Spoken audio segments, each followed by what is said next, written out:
25th of November 2011 in Cincinnati, Ohio area. And this happened at about, I believe it was early in the evening. Actually, no, I'm sorry. Middle of the day, around 1 p.m. And he saw this huge black craft, and it was like it was flying on end. And it was flying towards Wright-Patterson Air Force Base, which is in Dayton, which is about 50 miles northeast of Cincinnati. And I didn't hear anything, and it was a clear day, and he saw this huge flying triangle, and I think that was a very interesting report. Most of these triangle reports that we'll get are in the middle of the night, but this one was in during the day, so that's definitely a case worthy of mentioning. Looks like we got another question from the chat room. Question is, can you elaborate on your conclusion on the O'Hare sightings case? Are there still any correspondence coming in from witnesses of that sighting? And what did your radar analysis conclude? Very good question. There was rumored to be a lot of information on that, including a video, but no one has never come forth with a video that I've seen. There was one photo taken that was inconclusive that showed an object. But what we concluded was that whatever this thing was, it blew a hole in a cloud deck 10,000 feet thick. And that took a lot of energy. And our conclusion was the amount of energy would be expended by a 747 going at full throttle. And that would take to blow a hole in the cloud. The radar, we made some mistakes on the radar. We didn't get all of it at the time. There was other radar data we didn't look at, but the radar showed some slow-moving returns west of the runway at that time that we were never able to explain. The weather radar showed a short blip about a quarter of a mile of where this flying disc was seen hovering. So, kind of in a nutshell, verbally, that's what we concluded. So if you have any other questions, just pop me another message in the chat room and we'll try to respond. We have another caller. Go ahead from area code 228. Howdy, this is PJ. Hi, PJ. Where are you calling from? I'm calling from Saucier, Mississippi. Okay. Yeah. Well, do you have a sighting? Yeah, I'm a first-time listener and caller, by the way, and the show has been really great so far. I'm glad to hear that. Welcome. Thank you. I was just wondering if anyone has ever experienced a sighting like I had, because I've only heard this only recently on a radio show here on Inception. I can't remember the name of the show. But basically, when I was a teenager, I lived in Texas, and really late at night, I remember seeing a really bright, what looked like an incredibly bright star in the sky. And it really caught my attention because I've never seen anything quite that bright or large before in the sky. And then this star broke into 4 smaller stars, if you will, and formed a diamond pattern. And then this diamond pattern kind of shifted a little to the left, and then it shifted a little bit to the right, and then it stayed like that for, I would say, probably 20 to 30 minutes. And upon seeing that, upon seeing it break up like that, I knew something was not quite right there. So I called the local Air Force Base and asked them, which was Lackland Air Force Base. This was in San Antonio, Texas. Yeah. Mm-hmm. And I guess back then they were more lax about talking to people about this because the guy who answered the phone sent me to some department that looks at radar, which really surprised me. I kind of just thought they would hang up on me, but they didn't. It is surprising. Yeah, it was very surprising, and this is by the way in the early '80s, and I explained to the person what I saw and what I was still watching actually, because I could see it while I was talking to him, and he said, "Well, in case you don't know, that's we can't fly military aircraft over residential areas like that, so it's not us. So I don't know what you're looking at, but if you want, I can make a report." And I didn't know what good that would do, but I said, "Yeah, sure, go ahead." And so I got off the phone with him, went back outside, and kept enjoying the show. And then a large commuter aircraft started coming into horizon, and it almost seems like that jolted whatever I was watching in the sky, because as that started getting nearer to the area where it was, all of a sudden the four small stars once again became just one large star, and it just started flying away at a very, very, very fast speed, much, much faster than I've seen any plane go. Was that, what was the weather like that night? Was it clear or cloudy, or do you recall? It was very clear, Okay. super, super clear. You could see stars in the sky. Very clear, cool night. Mm-hmm. And I've never had a report exactly like that, no, but I've had reports of lights splitting into other lights and going separate directions and changing formation. I have had some of those reports, even this year. Right. I've heard those reports, and what really impressed me about what I saw was I couldn't really I couldn't really comprehend the purpose of it. You know, I'm thinking, okay, so whatever this is, it just broke into four smaller stars, and they're just kind of hanging out in a diamond formation, kind of going a little to the left and a little to the right. But I just kept thinking, well, what is the purpose of that? Yeah. Because nothing was shooting down. It wasn't doing anything else.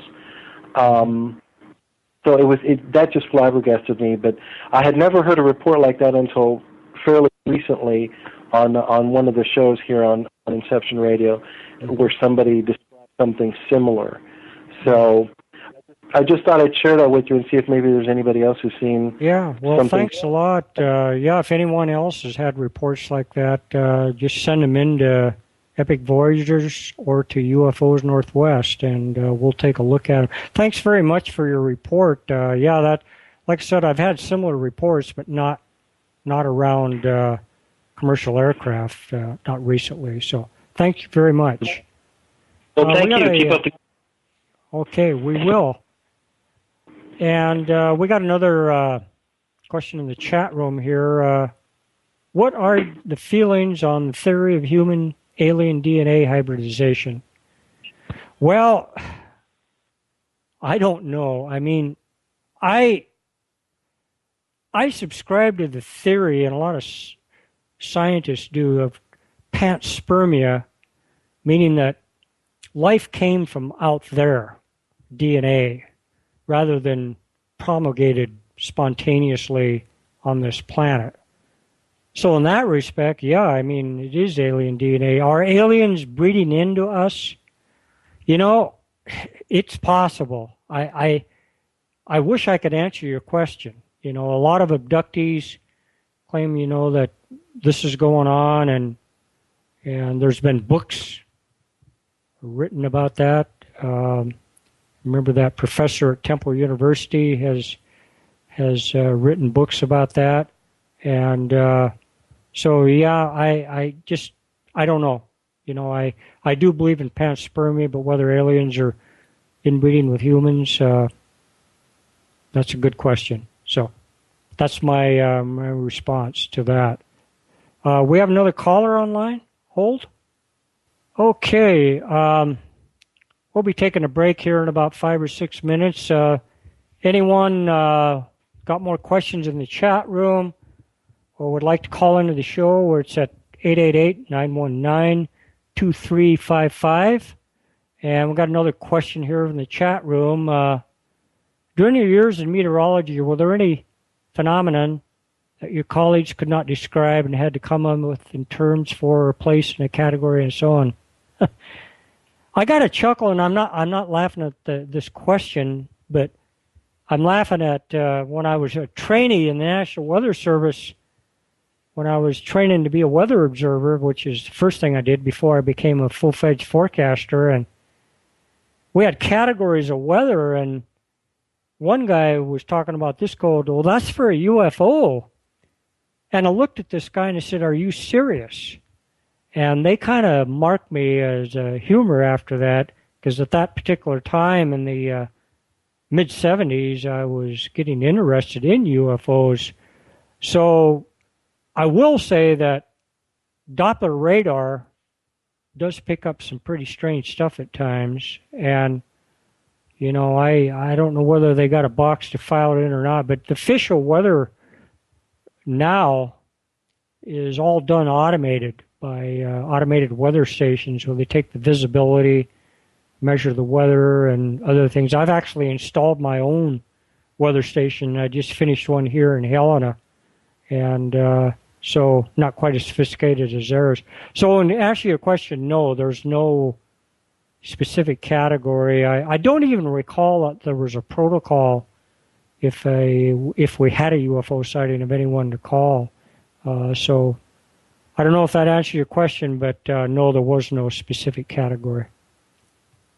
Again, callers, like to talk to us on the phone, 888-919-2355. If you have questions in the chat room, just go to inceptionradionetwork.com, go to chat room, and type in your message. We'll be breaking in a couple of minutes. As far as other cases, you know, I've done a lot of work on radar, and I also did a lot of work for the History Channel. I worked on the UFO Hunters series, and at that particular time, that's where I was introduced to Ken Cherry, who's the director of E.P.I.C, and the case down in Stevensville, Texas, a wave of sightings in January 2008. Just many case sightings. That was January 8th. I'd have to look at the exact date. And we found these slow-moving returns that came close to Crawford, Texas, which is where President Bush lived at the time. He wasn't there when this occurred, but this is out of restricted airspace, a slow-moving object, whatever it was, and we had a very good track on that. So what was that? You know, we have no idea what that was. So, and then there was a later wave of sightings in the Stevensville area in October of 2008, and also Ken and I were involved in that particular case. And again, we had several radar visuals close to the military operations area, showing strange returns in the area where witnesses saw the light. So with that, we're going to go to a break for a couple of minutes, and don't go away. We'll be, after that, about near 15 minutes to, I guess it'd be 8:30 Central Time, 7:30 Mountain Time, 9:30 Eastern Time. Now we're back, and exciting show. I'm really enjoying it, and enjoying the callers in and the text messages. One thing I'd like to mention is E.P.I.C Voyages isn't just about UFOs. This is about paranormal phenomena, ghosts, apparitions, cryptozoology, the whole gamut of paranormal activity. And I'm actually may investigate a ghost case here in the Helena area pretty soon, and so I'm kind of looking forward to that. As long as it doesn't follow me home, that's the one thing. If that happens, I might have to retire from the ghost hunting curriculum. I guess we have another caller. We'll be calling in. We have a caller online. Okay. If you want to call in, again, that number toll free, 888-919-2355. If you wish to go to the chat room, receptionradionetwork.com, go to chat room. Okay, we got another question here. Do we have any video footage of smaller craft entering a large craft? No, I wish I did. I don't. And I would really love to see something like that. The problem with video, I mean, I've never seen a UFO, and I've been doing this a long time. So, you know, do you have a camera ready? I mean, it's really hard, but boy, I'd love to see that. So to answer your question, no, but maybe we will. We got another caller. Caller from area code 360, Washington State. You're on. Hi, this is Ron again. Hi, William. Hi, Ron. I wanted to clarify that answer and that question that the gentleman asked. Oh, okay. Yeah. Thanks for calling in. I hope I didn't. I tried to take a crack at it, but you go ahead. Well, you're both actually correct, because those three orbs ascended for about 20 seconds, and let me tell you, when your heart is pumping 1,000 miles an hour, that 20 seconds was an eternity for me. And so I knew from the trajectory that they were going to run into the clouds. I went ahead after watching for a certain point of time to see where they were going. And so I did, at the last 5 seconds or so, look ahead to see where they were going. And that's when I first saw that craft. Okay. That mothership. So I just wanted to clarify that, because that 20 seconds, like I said, was an eternity. That whole 2.5 minutes for me seemed like an eternity. Yeah, I bet it did. Yeah. I was trying to fill in the blanks there, and trying to paraphrase what you originally told me. Do any other people have any questions for Ron while he called in again here? Just to be sure. If you do, you can text him or call in. So, okay, Ron. Well, thanks for calling in, and we really appreciate that. And you have a good evening. All right. Thanks, William. You too. Good night. Okay, that was Ron again. If you listened earlier in the show, by the way, you can go to the podcast and listen to a rerun of the show if you'd like to listen to Ron and Ollie's reports earlier in the show, and then the other people that have called in with some interesting sightings. Again, the phone number, toll-free, 888-919-2355. Chat room, epicvoyagers.com. I'm sorry, inceptionradionetwork.com. Go to chat room. Okay, we have another question here. What will your feeling be if you see a verifiable UFO? Does everything that you've investigated change? I don't think so. I think a lot of them are verifiable, but there isn't complete 100% incontrovertible scientific evidence that, of any extraterrestrial vehicle. People will ask, well, what would that be? Well, it would be a photo, it would be a video, it would be a residue that we could verify that came from outside the Earth, from another civilization. To do that, we use what they call an isotopic ratio. Different elements on Earth have a certain range of isotopes of neutrons, which is the different weights. And if something is outside that bounds, you could likely say it's probably extraterrestrial. You want something that shows that it's a manufactured process, an unknown manufactured process. I have had some material, I don't have time in this show to talk about it, from a gentleman that claimed to have an implant after an encounter. I had that analyzed by X-ray diffraction and scanning electron microscopy. This happened in Indiana. The gentleman was from Louisville. And the chemist said that he could not identify that process. Thought it was a very unusual alloy. I believe it was magnesium and nickel. I'd have to check. So That's what we like to see. Yeah, the reason I do this is for that very thing. I'm looking for that verifiable, what we call the killer sighting. And maybe I'll get it before I pass away. So, good question. Again, I've never had one, but we've had a lot of fairly compelling cases, but just nothing that I could take to a scientific journal and say, hey, this is it. We're being visited by ET. So, anyhow, good question. Any other questions? Again, that phone number, 888-919-2355. Chat room, receptionradionetwork.com. And so, this particular case happened that I just mentioned with the implant. Worked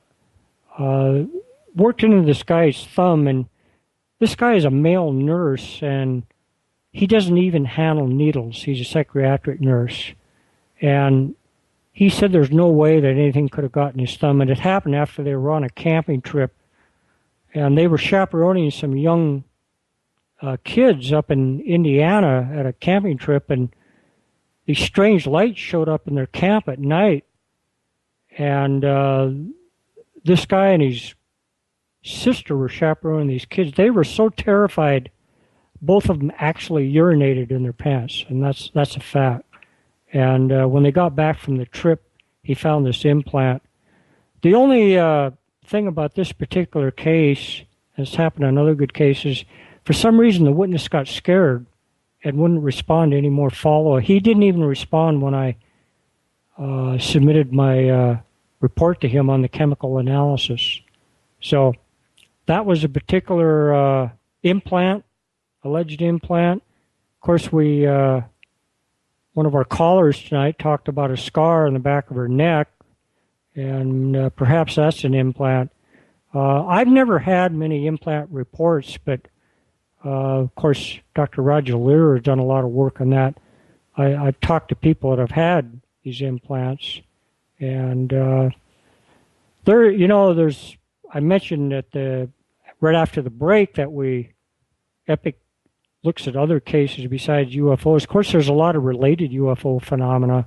Right here in Montana, a lot of cattle mutilations, crop circles, and those have, paranormal and UFO significance.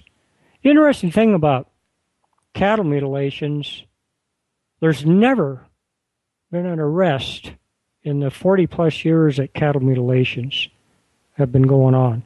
That's pretty strange, I think.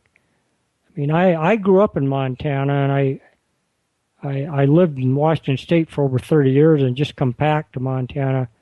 And I know cattlemen, and if you start messing with their cattle, they're going to be out there with their rifles trying to look for what's going on.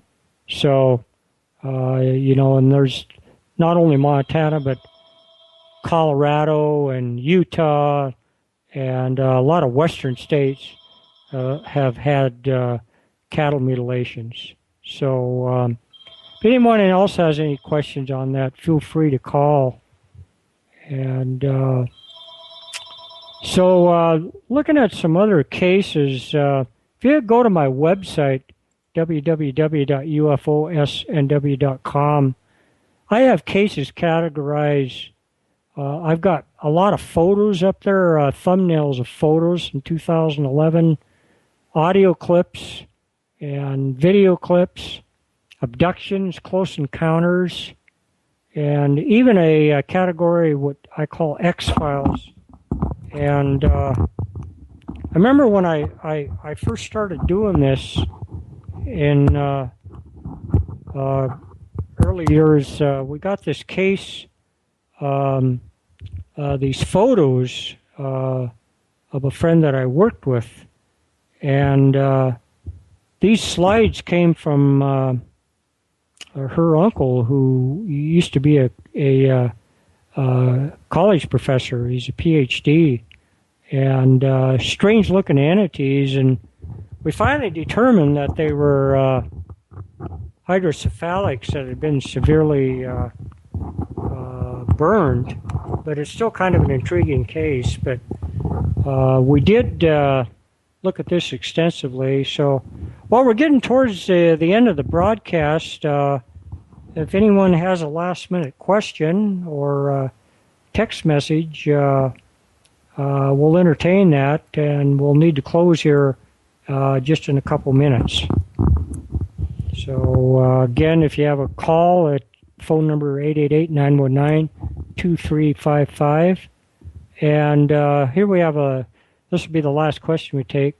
What advice would you give to amateur sky gazers who want answers? What are the cautionary flags they should be aware of to understand whether they are fishing beyond what could be explained? Well, I do some of that. We call it sky fishing, where I just put cameras out and tripods. Well, be familiar with the satellite patterns. I recommend you do your shooting 3 hours after sunset. That'll eliminate most satellites. Know your stars, and if something's moving slowly through your screen, if it's moving in the direction of the Earth's rotation, you're looking at a bright planet or bright star. But if you see something moving through your scope that changes direction rapidly, and particularly if it's executing anything that you could say would be intelligent, then you're looking at something strange. And don't only restrict yourself at night. If UFOs are out there, they're out there in the daytime too. So that probably concludes our show for the night. Again, go to the podcast, and you can download the broadcast, or you can listen to it interactively. I really enjoyed the show, and keep looking at the sky, and if you see anything, report it to Epic Voyagers or to UFOs Northwest. And next week, Jim Mars will be the host. I know Jim, and I'm sure it'll be an exciting show, and be sure to call in and also to listen to the broadcast. And thanks, and good night from Helena, Montana. Also, Lynn Buchanan, whom I've also met, he's a remote viewer, and he'll be on too next week. So exciting show, and with that, we'll close.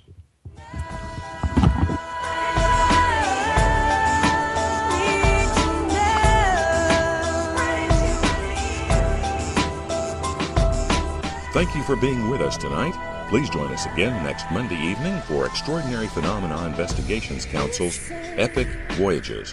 I'm Roger Peacock for Epic. Until next time. Too much to learn, you say. Cover up the spine that you're planning.